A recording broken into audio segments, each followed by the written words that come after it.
A single moment can fracture history, seeker, not a bloody battle, not a council of wealthy men in expensive robes, and not a king's violent decree, but the simple, dull sound of a shovel striking clay in the harsh, unforgiving Egyptian desert.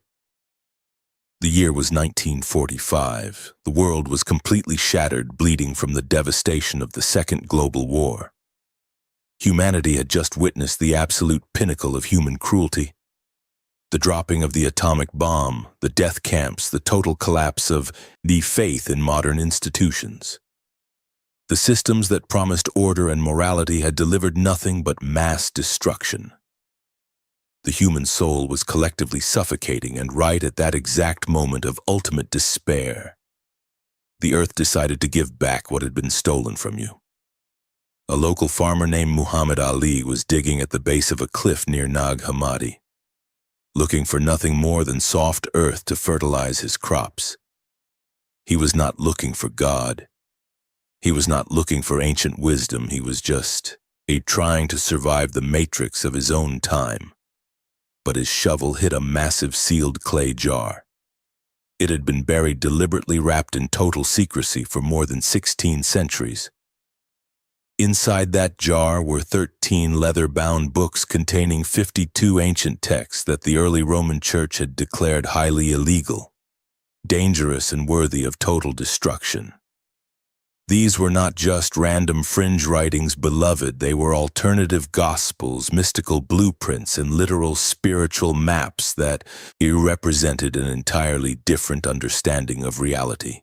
And right in the middle of those forbidden scrolls was the one text the empire had tried hardest to erase from human memory: the Gospel of Mary Magdalene. I want you to stop whatever you are doing right now and feel the heavy weight of that reality. These texts were not lost by accident. They were actively hunted down in the year 390. Bishop Athanasius of Alexandria, a ruthless architect of the early religious matrix, he issued a strict, uncompromising command. He decreed that only a specific, heavily edited list of scriptures was permitted to exist. Everything else, every mystical gospel, every esoteric teaching, every letter that empowered the individual outside of his approved list was to be thrown into the fire. Possessing these forbidden texts became a crime punishable by the state. To read them was considered the highest heresy. To preserve them was an act of absolute rebellion against the empire. But somewhere out there in the deep desert, a group of rogue monks made a different choice. Instead of obeying the bishop's order to burn the wisdom of the ancients, they wrapped the scrolls carefully in leather, sealed them inside that clay jar, and buried them deep in the ground. They were not just protecting ancient history, they were betting on the future. They were betting on you. They knew that the Empire of Rome would eventually crumble. They knew that the artificial church would eventually become corrupt and morally bankrupt, and they knew that one day a generation of chosen ones would be born into a dark, hyper-connected digital age. Completely starved for the real, unadulterated truth, they buried those texts for the remnant. They buried them so that one day you could wake up. For over 1,600 years, the religious matrix built a psychological prison around your mind. And the cornerstone of that prison was a massive, orchestrated lie about who Mary Magdalene actually was. Close your eyes and think about the image of Mary that was fed to you in Sunday school. They painted her as a weeping, repentant prostitute, a broken, fallen woman who was saved by mercy and spent the rest of her life quietly washing feet and hiding in the shadows. They repeated this story so many times in their sermons, their paintings, and their movies that the entire world accepted it as an absolute biblical fact. But here is the shattering truth. There is absolutely no passage in the canonical Gospels that identifies Mary Magdalene as a prostitute, none, zero. It was a complete fabrication. Why would the architects of the church deliberately invent such a vicious lie? Why would they take the woman closest to Christ and transform her into a global symbol of sexual shame? The answer reveals the darkest secret of the institutional church. The fastest, most effective way to destroy a dangerous truth is not to debate it intellectually. It is to completely assassinate the character of the person carrying it if you can turn a supreme, spiritual authority into a symbol of shame. You do not have to refute her teachings. You simply make them unthinkable. You make her voice irrelevant because, according to the earliest surviving texts, Mary Magdalene was something far more terrifying to the Roman Empire than a sinner in need of forgiveness. She was a towering spiritual powerhouse. She was a visionary, a mystic, the disciple who possessed the highest frequency of spiritual perception. She was the one who received the deepest esoteric knowledge, the inner teachings that the male disciples were simply not ready to understand. The Gospel of Mary presents her not as a passive background character, but as the central pillar of the early movement in moments of intense crisis. She speaks with absolute crystal clarity. While the men fall apart in fear, she teaches. While they doubt, she sees the invisible architecture of the universe. While they are still arguing over who gets to be the greatest in the physical kingdom, that kind of sovereign empowered woman is the ultimate threat to any system built on hierarchy, control, and fear, especially a system that was rapidly transforming into a male-dominated political empire. In the centuries after the crucifixion, the early Christian communities were fractured. They were struggling to define leadership and authority. Some groups, the true mystics, emphasized direct spiritual experience, inner revelation, and the absolute equality of all souls. But others, the politicians, pushed for rigid, structure, strict rules. Physical buildings and centralized power concentrated in the hands of a few wealthy bishops. Mary Magdalene stood at the dead center of that cosmic conflict. If the masses acknowledged her as a legitimate spiritual authority, if they realized she was the one trusted with the most profound codes of the universe, then leadership in the church could never be restricted by gender. It could never be restricted by bloodline or political appointment, and the Roman Empire could never monopolize the grace of God, so her image had to be violently destroyed instead of a fierce, enlightened teacher. She became a cautionary tale instead of undeniable spiritual authority. She became the poster child for repentance instead of carrying the wisdom of the cosmos. She was forced to carry the shame of the world. This transformation was not an accident.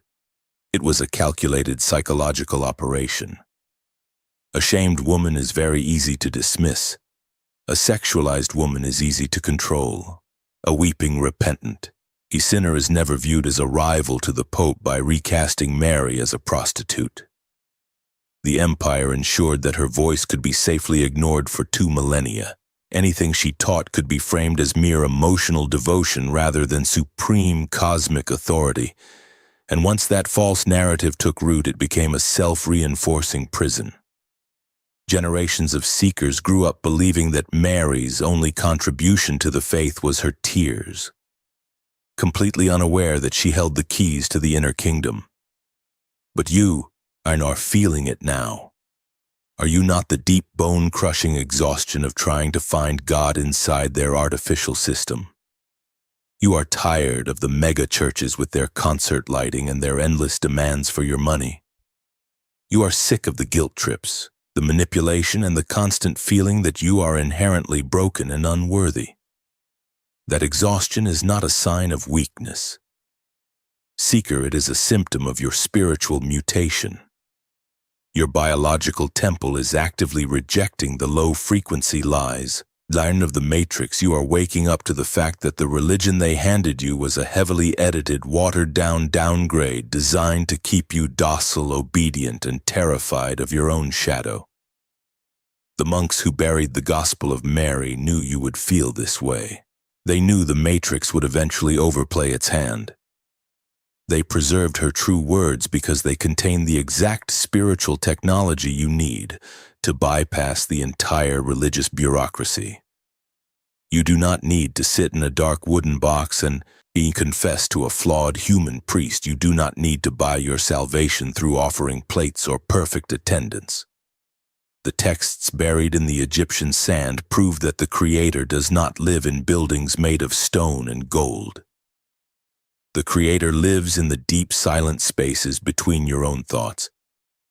This is the great unveiling. The religious matrix is terrified right now because the truth is out of the jar.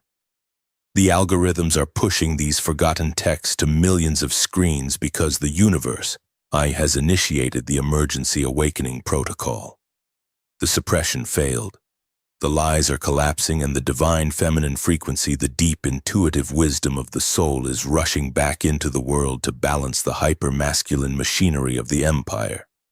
You are not here by accident. You are drawn to these words because you carry the DNA of the ancient mystics. You are the remnant, the ones who always asked the uncomfortable questions, the ones who always knew the Sunday school stories were hiding a much deeper reality.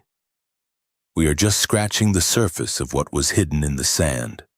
The true teachings of Mary Magdalene contain maps of the afterlife, lost sacraments that heal the fragmented soul, and the ultimate secret of the inner kingdom that makes every external religious authority completely useless.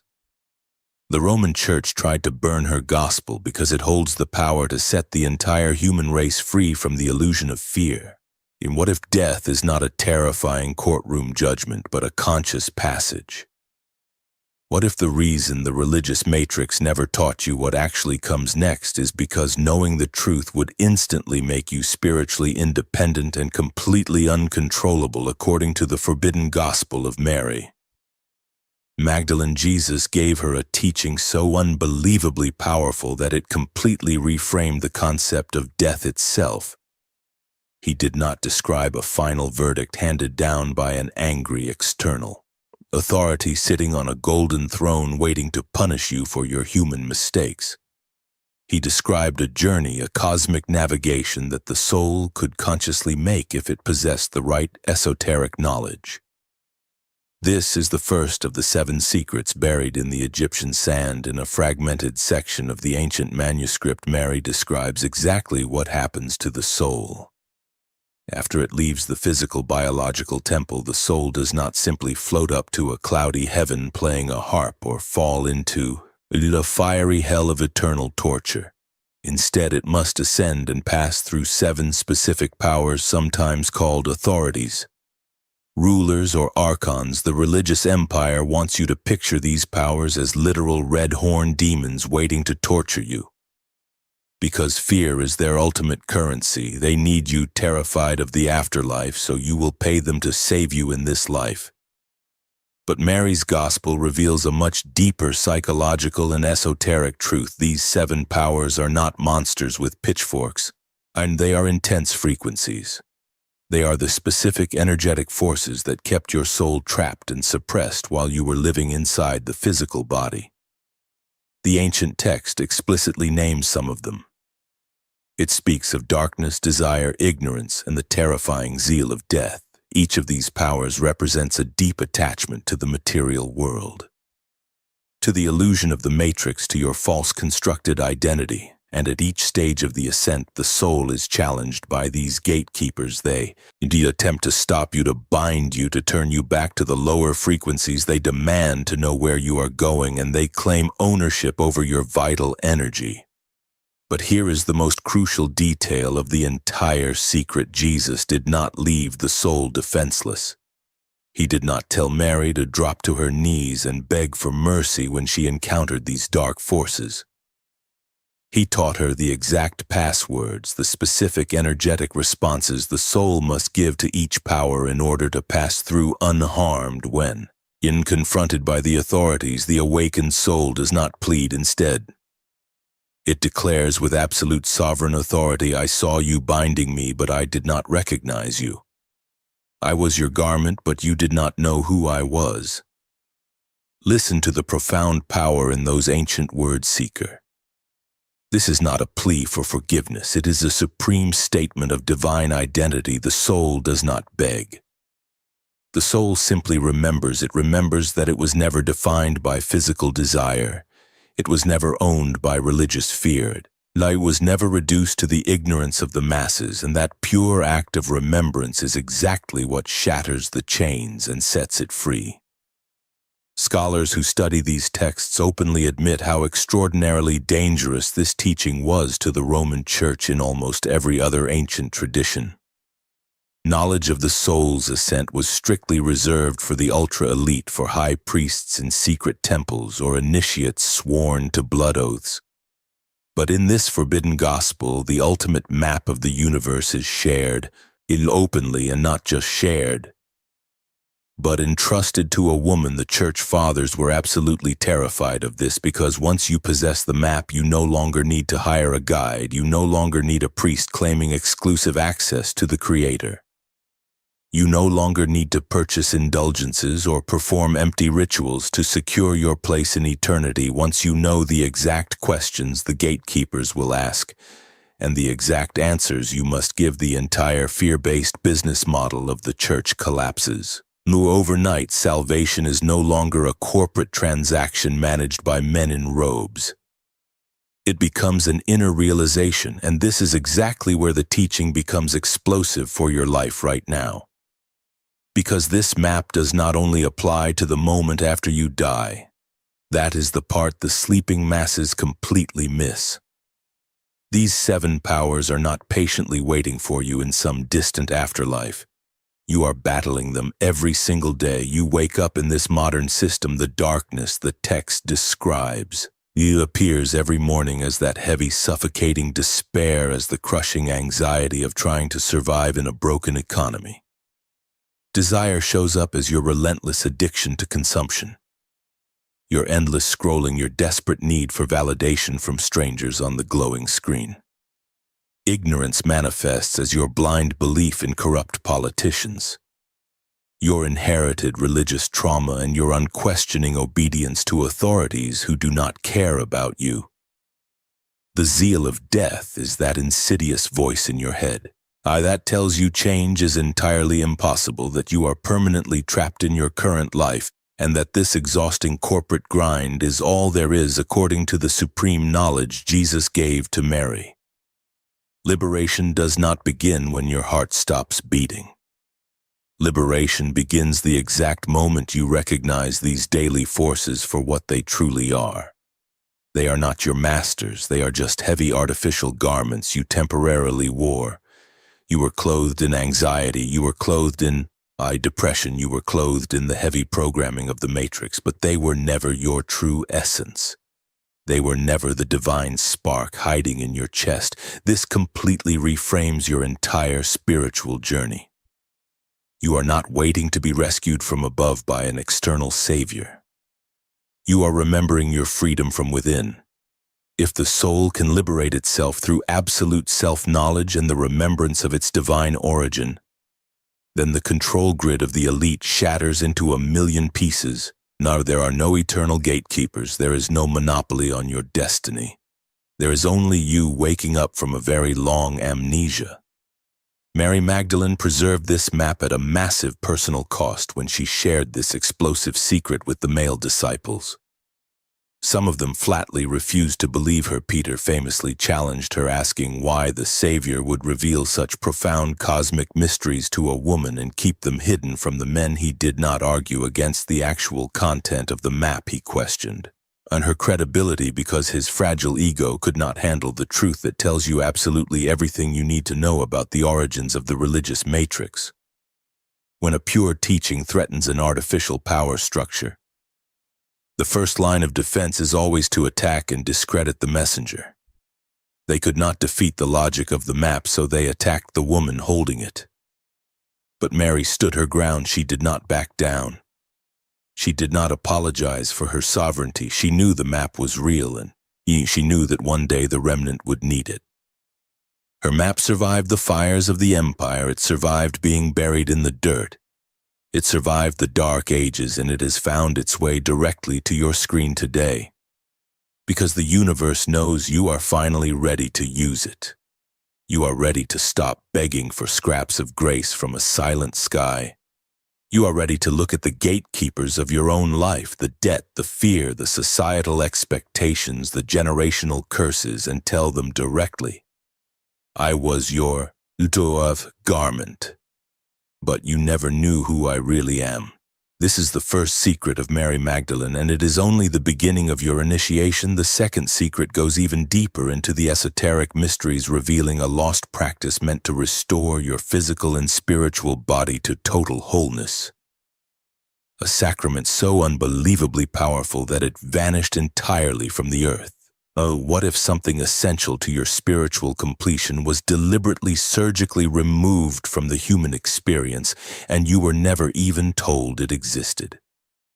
The religious matrix wants you to believe they gave you the complete package. They handed you their approved rituals, baptism, communion, confession, and told you that was all you needed to connect with the divine. But according to the Gospel of Philip, another forbidden text found in the desert, early Christianity recognized 5 sacraments not. Most believers today are familiar with baptism, anointing, the Eucharist, and redemption. But the 5th sacrament, described by the ancient mystics as the absolute highest of them all, has vanished so completely from the earth that most modern Christians have never even heard its name. It was called the bridal chamber. This is the second secret Mary Magdalene preserved for the remnant. The text is completely unambiguous. The Lord did everything in a mystery: a baptism, an anointing, a Eucharist, a redemption, and a bridal chamber. The bridal chamber was not symbolic, poetic fluff. It was the core sacrament, the ultimate spiritual technology, and according to the same ancient text, without it, something remained fundamentally incomplete in the human soul even after death. So what exactly was it? The religious empire, with its obsession with control and physical dominance, always reduced this concept to something sexual or scandalous. They projected their own suppressed desires onto the text to make it seem heretical. But to understand the bridal chamber, you have to understand how these ancient awakened texts viewed the human condition. The modern megachurches and the ancient Roman bishops built their entire empire on one foundational lie. They told you that you are inherently fallen, that you are born deeply corrupt, dirty, and covered in original sin. They needed you to believe you were fundamentally broken, because a broken person will always pay for a cure. A broken person will always submit to an external authority to be fixed. They created a multi-billion-dollar industry out of your perceived unworthiness.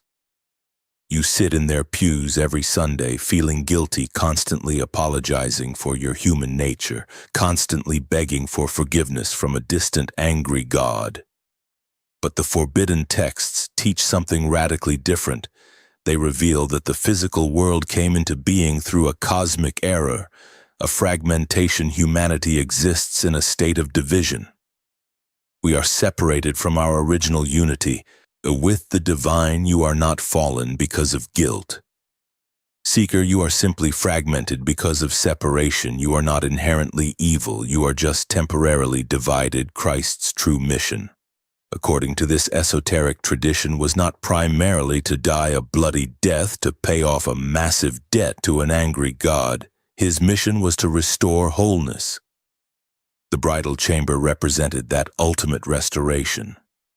It was a sacred, mystical union, not merely between two physical people in a church wedding, but a profound, energetic union within the individual human being.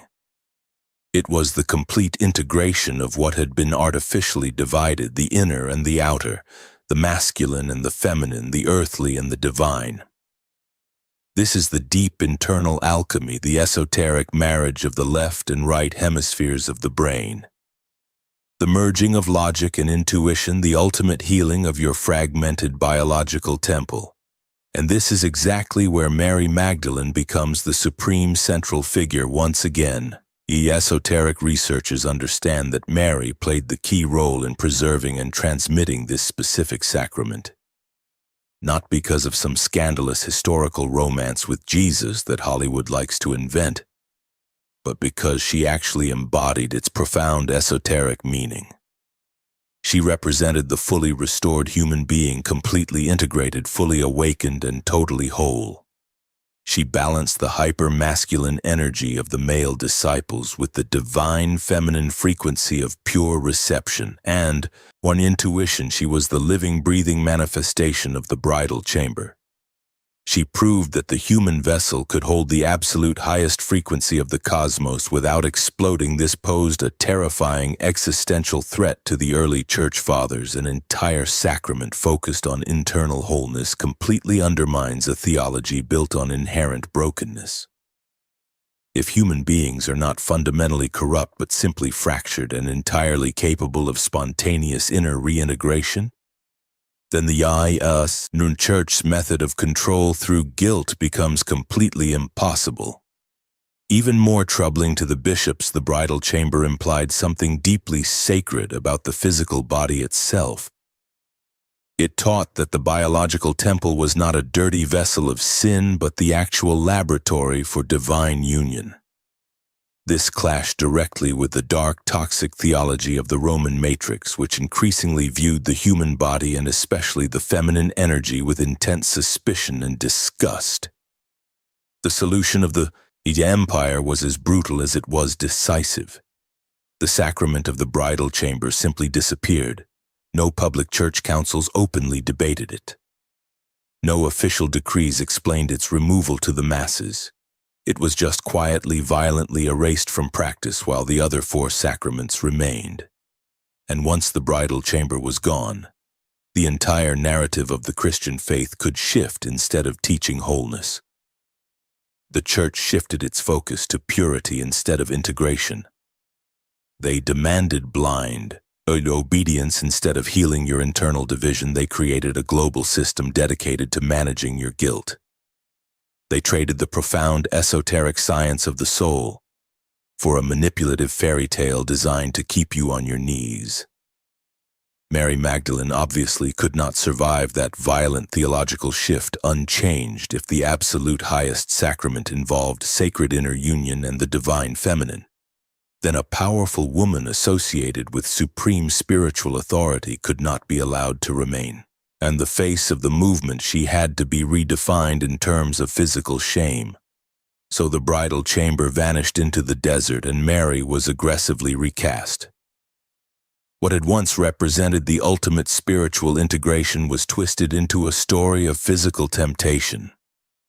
What had once pointed to sacred inner union was reduced to a cheap scandal.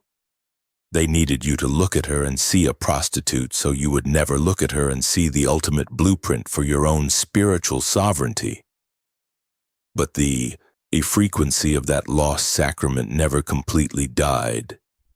It survived in the buried texts, it survived in the whispered traditions of the true mystics, and it survived in your own DNA. You feel it, do you not, that deep, aching sense of division inside your own chest? The constant, exhausting war between your logical mind and your deep intuition. The feeling that you are somehow split in half. That is not a psychological disorder, beloved. That is the profound spiritual memory of the bridal chamber calling you. Eat back to wholeness. The matrix wants to keep you divided because a divided human is easily conquered. They want your masculine energy fighting your feminine energy. They want your logic fighting your intuition. They want you at war with yourself so you never look up and see the bars of the cage. You do not need a priest to perform this sacrament. You perform it by accepting every fragmented piece of yourself, by stopping the war against your own nature, and allowing the divine masculine and the divine feminine to finally merge inside your own heart. This is the ultimate rebellion against the matrix. When you achieve this inner marriage, you become entirely sovereign. You no longer need their approval. You no longer fear their judgment. You become a walking bridal chamber radiating the pure frequency of the source, and the bridal chamber was just the preparation. It was the necessary internal integration required to understand the most explosive and dangerous teaching of them all, the third secret, the exact teaching that Peter feared the most, the revelation that makes every single external system of spiritual authority completely irrelevant and obsolete forever. This is the secret Peter feared the most, not because it was too complicated for his human mind to grasp, and not because it was some obscure, highly philosophical concept that required decades of intense theological study. He feared it because it was so breathtakingly simple, so brutally direct that once you truly understand its implications, no human being, no religious institution, and no physical empire can ever own your spiritual life again. In the forbidden texts, specifically the Gospel of Thomas and the Gospel of Mary, Jesus makes a statement so utterly radical that it quietly and permanently dismantles the entire logic of global religious control. He declares that the kingdom is inside you and it is outside you.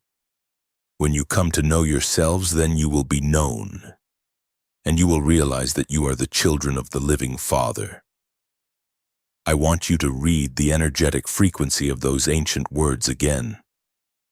The kingdom is inside you. It is not in a physical building. It is not in a priesthood, and it is not postponed until after your death, and it is absolutely not controlled by an institution. It is entirely inside you. The religious matrix spent the last 2,000 years desperately trying to hide this specific frequency from your biological temple. They built massive towering cathedrals with stained glass windows designed to make you feel incredibly small and insignificant.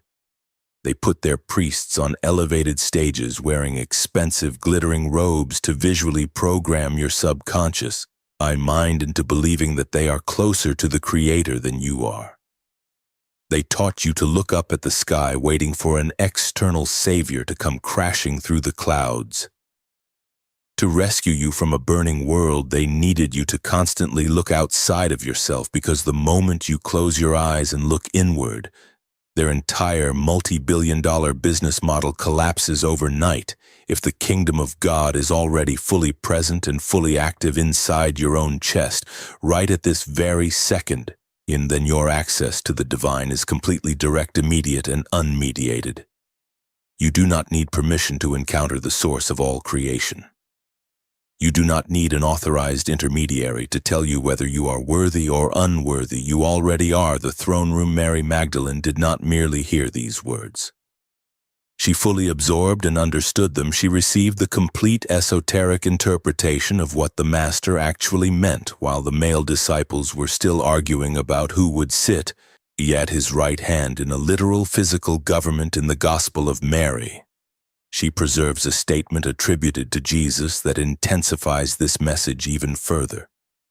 He told them, "Do not lay down any rules other than what I laid down for you, and do not give a law like the lawgiver, lest you be constrained by it."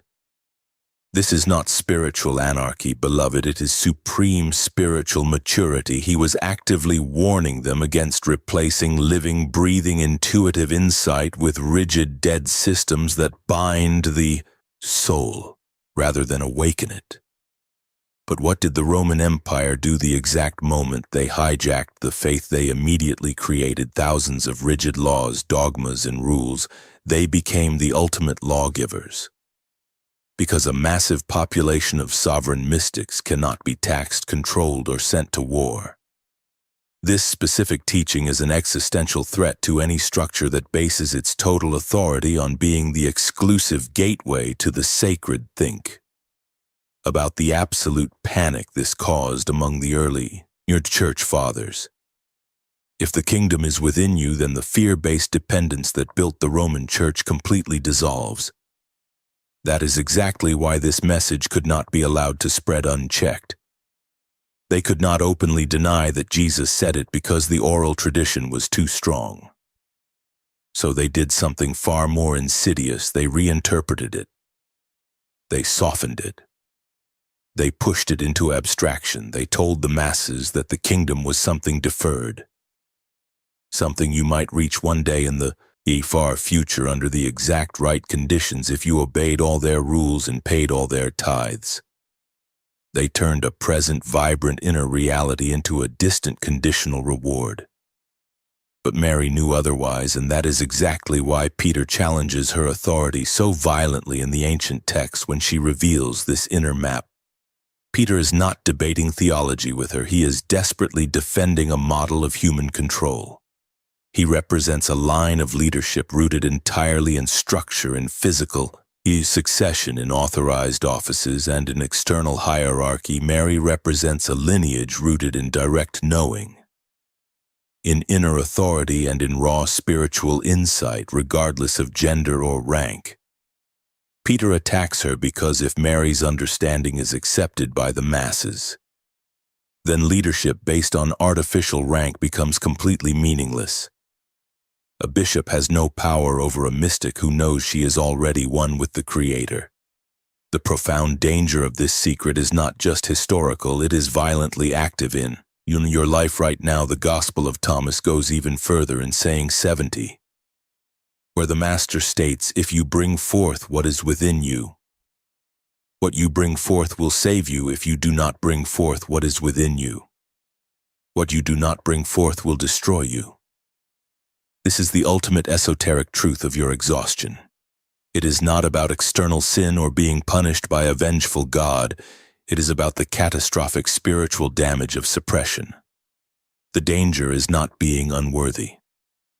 The ultimate danger is you living an entire human lifetime and never actually awakening the deep, heavy depression, the chronic anxiety, the feeling of being completely hollowed out by the corporate machine that is the unexpressed kingdom rotting inside of you because the Matrix told you to ignore it. You have been suppressing your divine spark to fit into a system that feeds on your life force. This is exactly why Mary Magdalene had to be aggressively discredited and transformed into a symbol of shame, because she preserved a message of radical, unapologetic inner authority. A message that explicitly says your connection to the divine is not something you have to earn through endless suffering or perfect religious behavior. It is something you simply have to remember. It is easier for an empire to shame a female messenger than to confront a cosmic message that sets the entire human race free from their control grid. Take a moment, right now. Pause the endless noise of the modern world. Notice the natural rhythm of your breath. Ask yourself, not out loud, not with human words, but inwardly, what is already fully alive inside of me? Feel that quiet, immovable presence deep beneath the layers of your fear and your social conditioning. That is the kingdom these forbidden texts are pointing to. And once you recognize that inner frequency, something permanent and entirely irreversible happens inside your biological temple. You can never go back to sleep. You can still value ancient traditions. You can still participate in human communities, but you can absolutely never be controlled by their fear, their guilt, or their manufactured sense of unworthiness. Ever again, you become a sovereign entity walking through a world of sleepwalkers. This is the teaching that reshapes the entire architecture of reality. And it is only the third secret. The fourth secret goes even further, striking at the very foundation of Western religion. The toxic myth that you are born fundamentally sinful and broken, a lie that has terrorized human consciousness for centuries. What if the greatest spiritual weapon ever deployed against the human race was not a red-horned devil living in a fiery underworld, but a carefully constructed psychological concept called manufactured guilt? What if the Master never actually taught what the modern megachurches insist he taught about the fundamental nature of your soul in the forbidden Gospel of Mary Magdalene? There is a statement so incredibly destabilizing to the religious matrix that it directly and violently contradicts the absolute, most foundational doctrine of Western Christianity.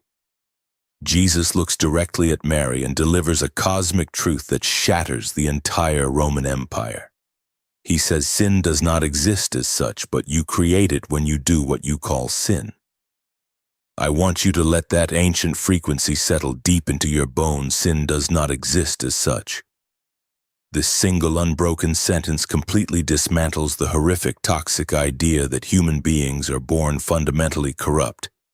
It completely challenges and destroys the doctrine of original sin.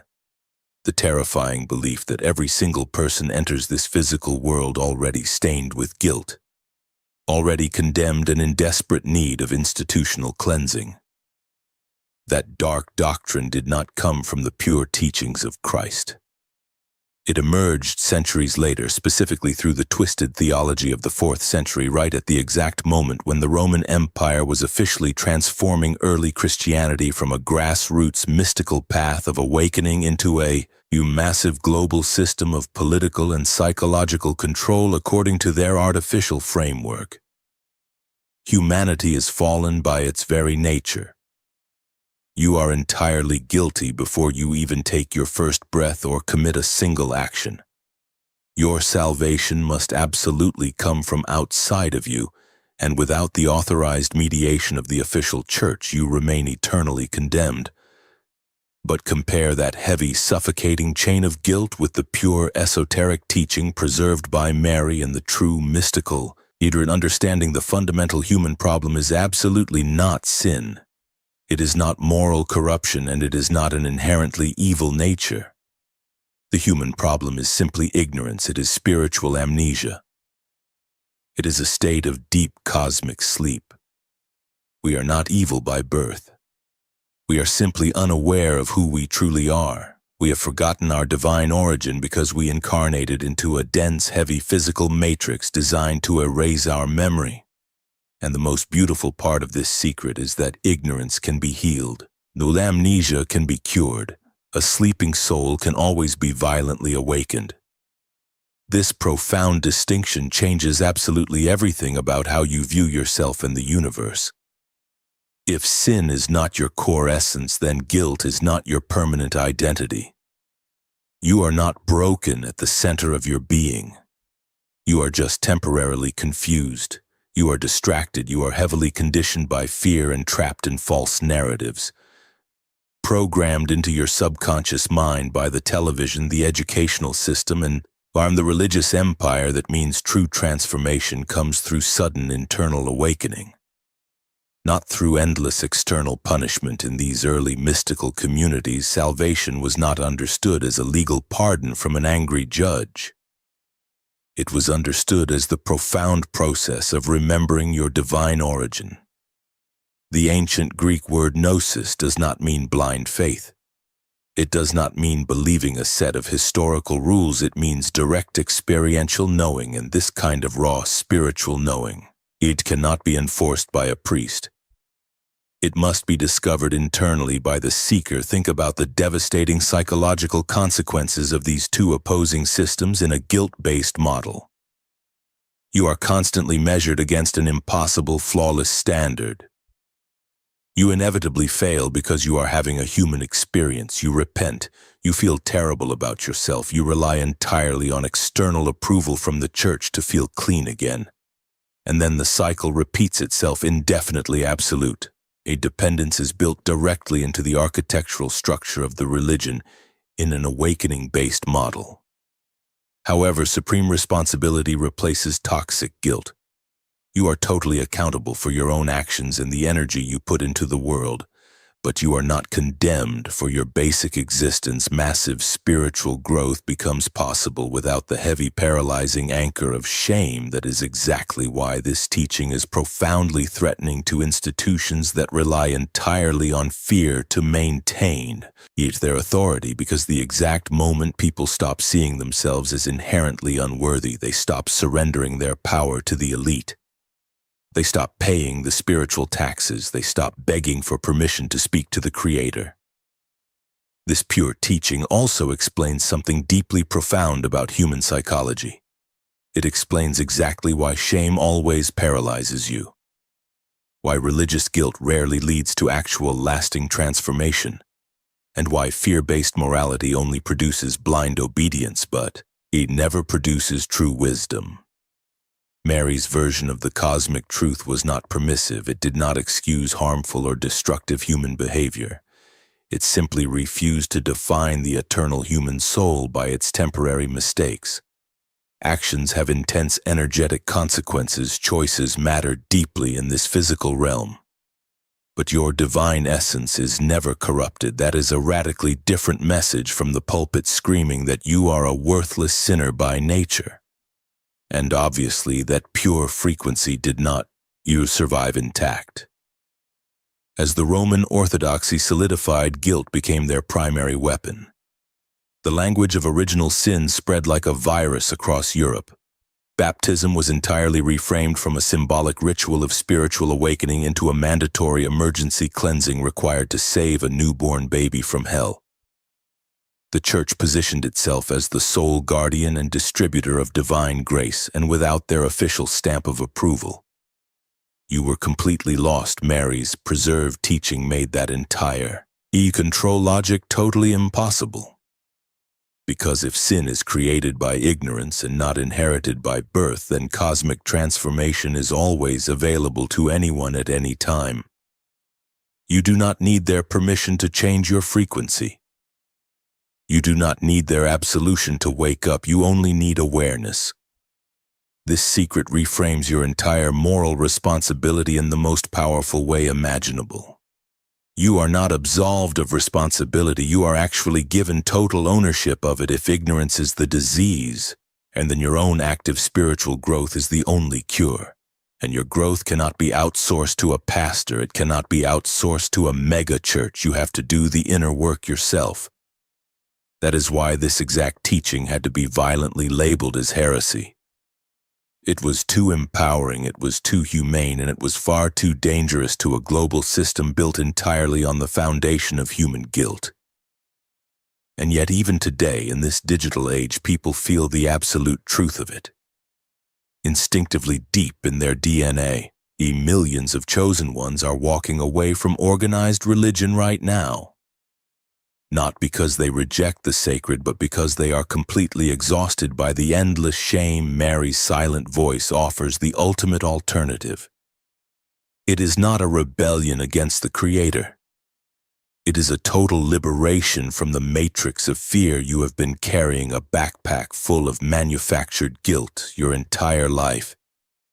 Beloved, guilt about your desires, guilt about your doubts, guilt about not being the perfect compliant citizen they wanted you to be.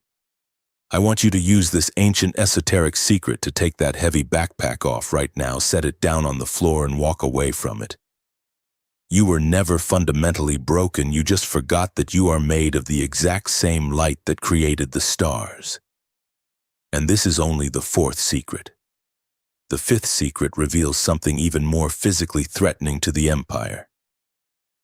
It reveals that every single human being possesses a forgotten biological and spiritual organ, incapable of perceiving divine reality directly without any intermediaries.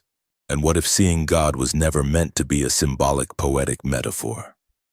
What if the Master actually taught that human beings possess a literal physical and spiritual faculty designed specifically to perceive divine reality directly? And what if that exact biological technology was systematically feared, dismissed, and quietly suppressed by the empire in the forbidden Gospel of Mary Magdalene? We encounter one of the most profoundly mysterious and explosive exchanges in all of early esoteric literature. As Mary recounts a massive cosmic vision of the risen Master, she asks him a direct technical question, one that reveals exactly how radically different these ancient teachings were from modern church doctrine. She asks him, Lord, how does one who has the vision see through the soul or through the spirit? Jesus does not give her a religious riddle. His answer is immediate and completely unexpected. He says, not through the soul nor through the spirit, but through the nous, which is between the two. This, a specific ancient Greek word, the nous, is the fifth forbidden secret in the ancient philosophical and mystical traditions. The nous does not mean your logical brain. It is absolutely not the rational, analytical mind that constantly calculates, categorizes, and worries about paying the bills. It is also not the emotional soul that feels human joy and human sorrow, and it is certainly not blind, obedient faith.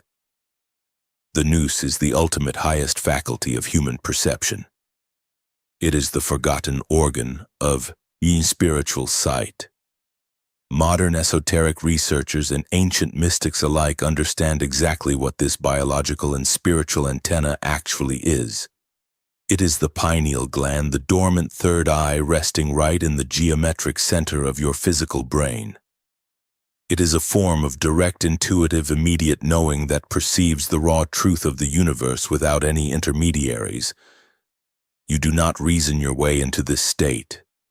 You do not analyze it, and you absolutely do not believe your way into it. You simply see it. According to these buried texts, Jesus did not merely preach about a distant kingdom of God. He actually trained his closest chosen followers how to physically and energetically perceive it directly. And Mary Magdalene was the primary initiate who successfully learned to see through the activated nayus. This explains something absolutely crucial about her supreme cosmic authority. Mary did not need a male priest to interpret reality for her. She did not need external validation from a council of bishops to know what she had personally encountered. Her massive spiritual authority came not from a political position or an artificial church rank, but from raw, undeniable inner perception.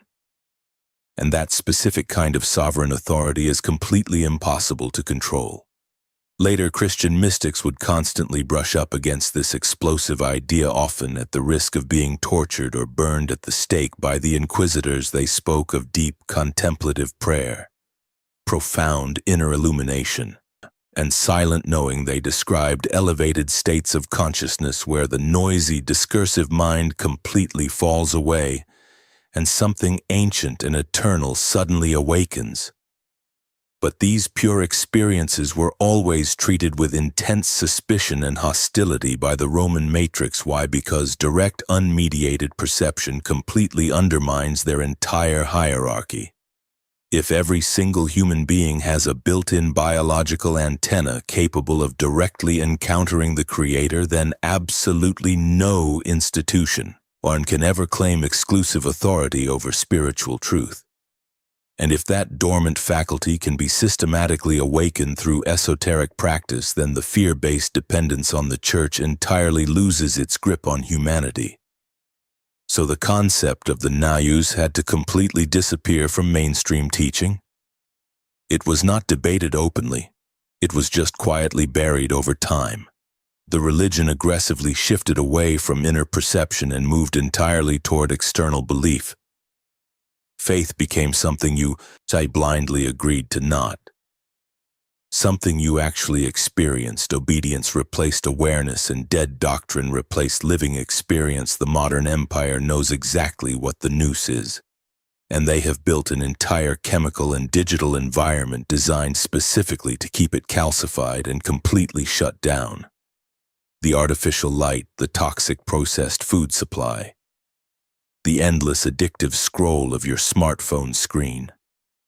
These are not just unfortunate side effects of modern society. They are deliberate weapons of mass distraction designed to keep your biological antenna completely disconnected from the frequency of the source they want.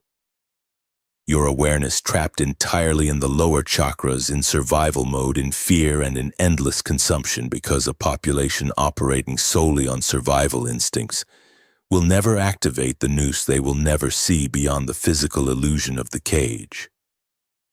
But the sacred idea never fully vanished from the earth. Across different cultures and centuries, it kept resurfacing under different names. The Christian mystics spoke of the eye of the heart. The Sufi poets wrote about an inner sight that sees beyond physical form. The Eastern traditions describe direct wisdom beyond conceptual thought. Different human languages describing the exact same biological and spiritual technology. According to the Gospel of Mary, this dormant faculty exists in absolutely everyone. It is not reserved for special saints or wealthy elite priests. It is simply a sleep-heavy, with the calcification of the modern matrix. But it is not permanently broken, and it can be violently awakened. The specific esoteric practices the Master is said to have taught Mary were incredibly simple but heavily demanding in this noisy world. They required profound silence, intense stillness, absolute detachment from compulsive physical distraction, and a deep turning inward that literally starves the noise of the surface mind until it settles. Here is a way to understand it right now in your modern life without any mystical terminology. Think of the activated nous as the extreme crystal clarity resting deep beneath your thoughts. It is that split-second moment when you stop narrating your life and simply notice reality, when a profound insight arrives in your chest without any mental effort, when the truth feels undeniably obvious. Not because a pastor convinced you with a Bible verse, but because your soul instantly recognized its own reflection. That pure recognition is the nous at work. And the exact moment a human being tastes that kind of direct sovereign knowing, they become incredibly dangerous to the control grid of the elite, because fear instantly loses its grip, because spiritual authority becomes entirely internal, because faith transforms from a fragile hope into a grounded, undeniable experience. This is exactly why direct mysticism has always been the greatest threat to centralized religion. They can easily regulate your physical behavior, they can enforce your external beliefs through social pressure, but they can absolutely never govern your inner sight. Mary Magdalene perfectly represented this ancient tradition of direct spiritual knowing. She spoke directly from vision, not from religious hearsay. She spoke from raw encounter, not from dry theological theory, and that made her divine feminine voice completely impossible to assimilate into a rigid patriarchal system that demanded total uniformity. So her teachings were aggressively sidelined. Her authority was constantly questioned by men with fragile egos, and her profound cosmic experiences were mocked and reframed as hysterical emotional outbursts rather than supreme revelation. But the nous remained quiet and patient inside the human biological temple, waiting for the cycle of time to bring us back to the Great Awakening. The profound question for you right now, seeker, is not whether this inner faculty exists. Science and mysticism are already merging to prove that it does. The real question is whether you are courageous enough to completely unplug from the endless artificial distractions of this digital matrix, to cultivate the deep inner silence required to allow it to awaken. Because if you can truly see for yourself, you will never again need someone else to tell you what is real. And that terrifying, beautiful realization leads us directly to the 6th and 7th secrets, revealing exactly what happened when the male disciples completely collapsed, and the divine feminine had to step forward to save the entire movement from total destruction. What if the entire movement that changed the history of the world was completely dead in the water just days after it began? What if the men who were later crowned as the fearless, infallible pillars of the global church were actually paralyzed by absolute terror, hiding in the shadows, begging for their physical lives? According to the forbidden text, the period immediately following the crucifixion was absolutely not a triumphant victory march. It was a scene of chaotic panic. The male disciples, it were not bold, powerful apostles. They were frightened, grieving, and completely uncertain about their future. The Gospel of Mary explicitly describes them weeping, openly terrified of the Roman authorities, saying to one another, "If they did not spare the Master, how will they ever spare us?" This is not a cinematic Hollywood scene of heroic faith, beloved. It is a moment of total psychological collapse. The men who would later be used to build a rigid patriarchal religious empire were completely immobilized. By fear, their human egos were shattered. The physical risk was far too real, and the entire esoteric movement stood on the absolute brink of total extinction. And right at that exact moment of ultimate human despair, the 6th secret is revealed. Mary Magdalene stands up. The ancient text says she stood up, embraced them all, and said to her brothers, "Do not weep and do not grieve, nor be irresolute, for his grace will be with you completely and will protect you." I want you to notice the supreme, energetic The frequency of her actions, she does not cower in the corner. She does not ask for a male leader to tell her what to do. She steps directly into the absolute center of the chaos, and she leads. She reframes their human fear into cosmic purpose. She does not just offer them empty emotional sentiment. She actively teaches. She reconnects them to the living esoteric frequency of the Savior, not as a dead historical memory, but as a living, breathing reality residing inside their own biological temples. In that a dark, terrifying room, Mary functions as what she had already become, the supreme spiritual leader of the chosen ones. This single hidden scene completely obliterates everything you have been taught about early religious authority. True leadership did not automatically default to Peter just because he was a man. True leadership naturally emerged from crystal clarity, absolute courage, and supreme inner insight. Mary possessed all three of these divine traits, and she stabilized the energetic frequency in the entire group when it mattered most. But this raises a terrifying question for the architects of the Matrix. If a woman was entirely capable of leading the disciples at the exact moment the entire movement could have ended, why is her supreme leadership almost entirely erased from the official biblical narrative? The answer is brutal and highly political, as the movement grew and eventually merged with the lethal power of the Roman Empire. The architecture of authority had to change fundamentally. How an empire cannot be run by decentralized mystics relying on inner intuition. It requires strict hierarchy. It requires total submission, and it requires absolute control. Charismatic, decentralized leadership, especially from a highly empowered, awakened woman, became a massive existential liability to the state.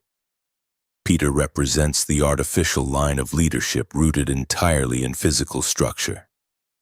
Physical succession and rigid institutional continuity. Mary represents the pure esoteric lineage rooted, one in direct knowing, inner authority, and the absolute sovereignty of the soul. Regardless of gender, the Roman matrix looked at these two opposing models, and they chose Peter. They chose the hierarchy, they chose the control grid, and to build that grid they had to completely neutralize the divine feminine.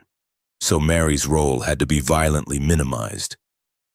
Her supreme cosmic authority was stripped away, and she was reduced to a weeping prostitute at the foot of the cross. They could absolutely not let the sleeping masses know that a woman held the ultimate codes of the universe, because that would instantly destroy their artificial patriarchal monopoly on God. But the character assassination of Mary Magdalene was just the beginning of a much larger and far more sinister agenda, which brings us directly to the seventh and final forbidden secret: the deliberate amputation of the divine feminine from the human spiritual experience. Mary was not an anomaly. She was the physical incarnation of a massive, the cosmic principle that the ancient mystics called Sophia, the divine wisdom. The ancient esoteric texts describe the ultimate reality, the pure source of all creation, not as a lonely, angry male dictator sitting in the sky judging your every move, but as a perfect sacred pair, a supreme balance of divine masculine and divine feminine action and receptivity, logic and intuition, strength and pure wisdom. This was absolutely not about modern gender politics, seeker. It was about the fundamental energetic physics of the universe itself. When the architects of the Roman Church actively removed the feminine dimension of the sacred, they did not just harm women.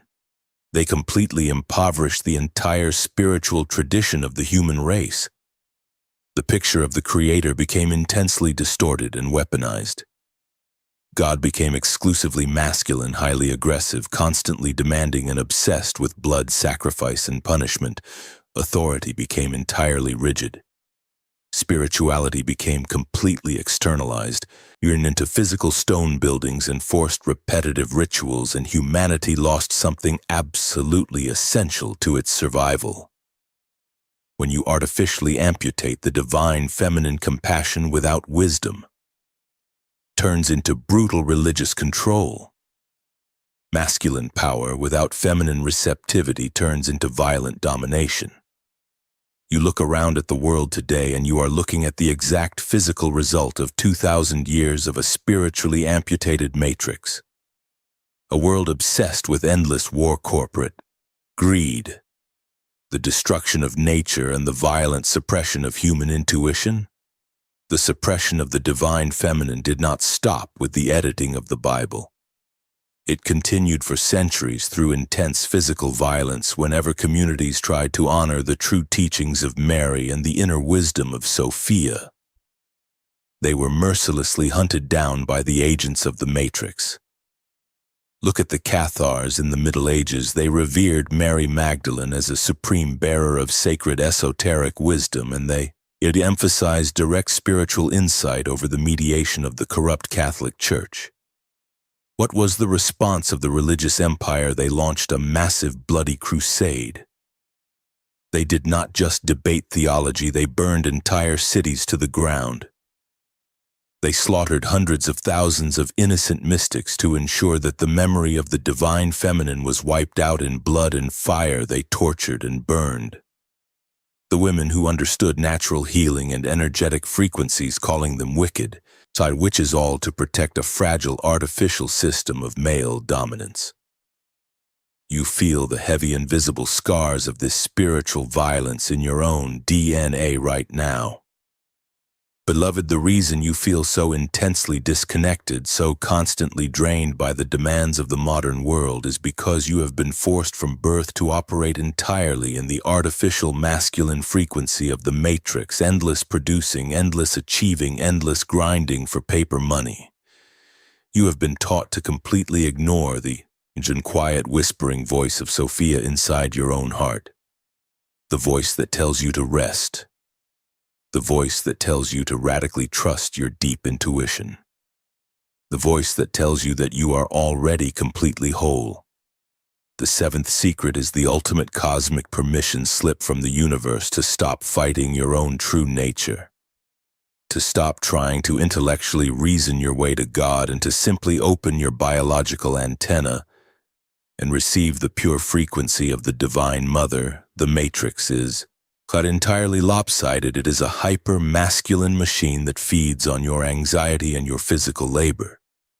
But the frequency of Sophia, the divine feminine wisdom, never truly died. It simply went underground. It survived in the buried leather-bound texts of Nag Hammadi. It survived in the whispered oral traditions of the hidden mystics. It survived in the deep, silent intuition of the chosen ones, and right now, in this exact moment of human history, it is violently resurfacing. The seventh secret is the massive return of cosmic balance. The universe is demanding that the feminine frequency be completely restored to the biological temple. You cannot fight the matrix using only the aggressive logic of the left brain.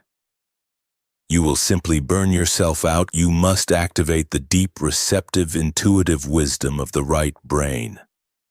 You must allow the lost sacrament of the bridal chamber to finally unify your fragmented energies.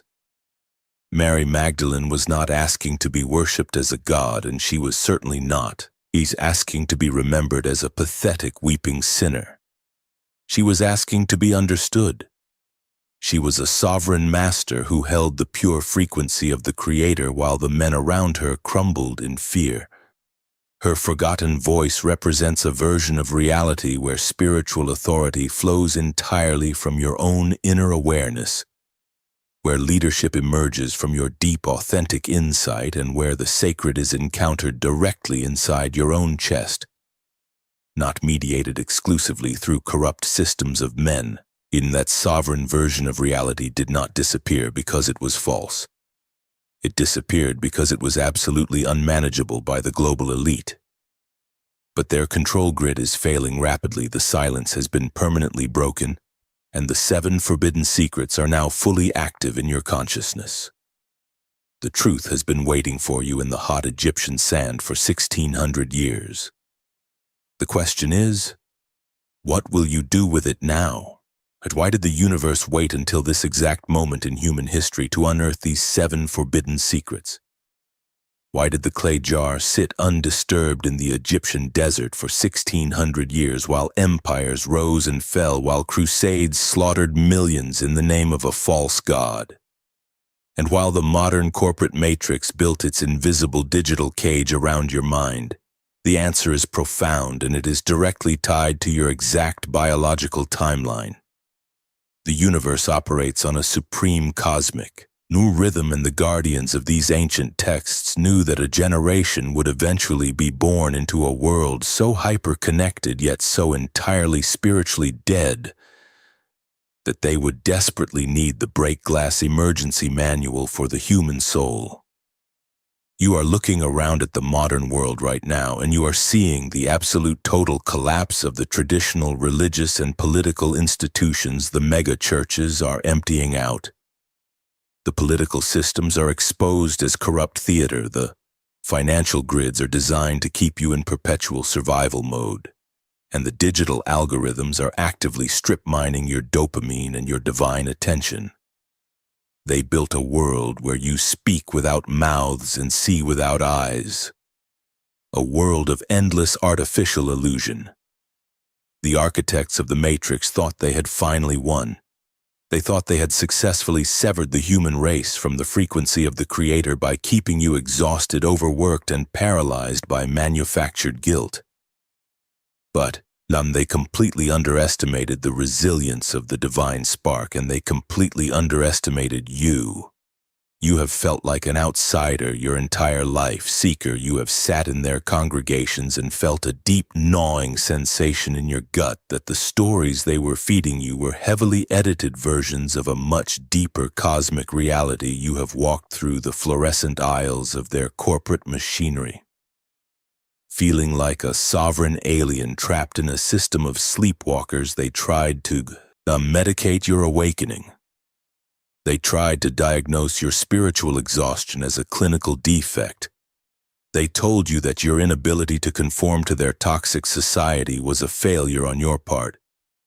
But the forbidden Gospel of Mary Magdalene validates the exact opposite. Your profound isolation is not a sickness, it is the undeniable biological proof that you are part of the hidden remnant. You are the chosen ones, the cycle breakers incarnated specifically into this dense timeline to shatter the illusion. The 7 secrets we have decoded today are not just interesting pieces of ancient historical trivia. They are highly active living geometric activation codes designed to rewrite the corrupted software of your mind. The first secret handed you the map to bypass the psychic gatekeepers of fear and anxiety, proving that you are a sovereign traveler, not a prisoner. The second secret, the lost sacrament of the bridal chamber, gave you the ultimate permission to stop the internal war between your logic and your intuition and to heal your fragmented energies into total wholeness. The third secret completely obliterated the physical church by revealing that the absolute supreme kingdom of God is vibrating inside your own chest right now, making every priest and every pope entirely irrelevant to your salvation. The fourth secret violently destroyed the toxic psychological weapon of original sin, freeing you from the paralyzing grip of inherited guilt and reminding you that your core essence is pure, uncorrupted light. The fifth secret activated the dormant nous, your physical pineal gland, your divine antenna, proving that direct, unmediated perception of the Creator is your absolute birthright. The sixth and seventh secrets restored the amputated divine feminine, the wisdom of Sophia, completely shattering the rigid patriarchal control grid and proving that supreme spiritual leadership flows from deep inner awareness and cosmic balance, not from political domination or gender. These ancient codes were buried specifically for you because the Matrix cannot survive a population of human beings who have fully integrated these 7 truths. A human being who knows they are a walking biological temple, a sovereign soul completely free from religious guilt and directly connected to the source, is the ultimate weapon against the elite control grid. They want you terrified of the future. They want you arguing over engineered political distractions. They want you begging a distant, angry God for scraps of mercy. But Mary Magdalene is reaching across 2,000 years of human history, looking directly into your eyes and telling you to simply stand up. She is telling you to remember who you actually are. You are not a broken sinner. You are a magnificent, eternal fractal of the divine. The Roman Empire burned the scrolls, they murdered the true mystics, and they tried to erase her name from the book of life. But the truth is entirely unkillable. The seal has been permanently broken. The clay jar is open, and the frequency of the divine feminine is flooding back into the consciousness of the earth. You are standing at the absolute epicenter of the greatest spiritual awakening in the history of this planet, and the universe is asking you to make a choice right now. You can close this video, swipe back into the addictive algorithm, and return to the comfortable, numb sleep of the masses. Or you can accept the ancient initiation. You can integrate the 7 secrets of the bridal chamber, and you can officially step into your power as a sovereign creator if the deep resonance of these ancient words struck a tuning fork inside your soul. Today, if you feel the heavy generational chains of religious guilt finally falling off your shoulders, then do not let this sacred window of activation close. The Empire wants you to remain a silent, passive consumer, but the Remnant needs your specific active frequency in this physical realm. I want you to seal your spiritual vow right now. Hit the like button on this transmission as a digital signal fire, letting the dark algorithm and the universe know that your biological temple is officially online and your eyes are fully open. Subscribe to the Chosen One's destiny and join the hidden family of mystic seekers and cycle breakers. We are actively rebuilding the true internal sanctuary that the Roman Empire spent 2 millennia trying to destroy. Take your sovereignty back right now. Go to the comments and publicly declare your freedom by typing the words, I am awake. Let that simple phrase be your unbreakable boundary line between the heavy manipulated matrix of your past and the limitless sovereign architecture of your future. Mary Magdalene was not a prostitute.